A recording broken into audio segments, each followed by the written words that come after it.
ഫ്രണ്ട്സാണ് ഇതൊക്കെ. മറ്റൂടെ മറ്റൂടെ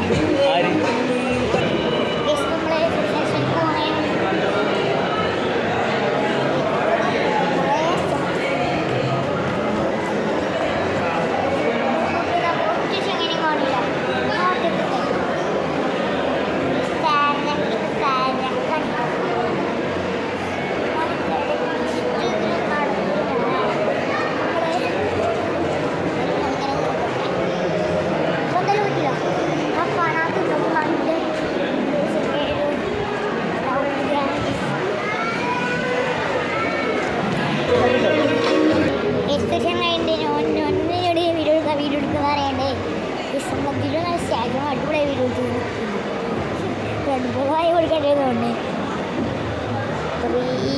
വണ്ടികളുണ്ട് ഇവിടെ. നമ്മളിപ്പോൾ ഓപ്പൺ ടെറസിൻ്റെ ഇവിടെ ഫ്രണ്ട്സ് കേസ് അവിടെ കേക്ക് വെച്ചിട്ട് ആ ഓട്ടം ബാക്കി നാളെ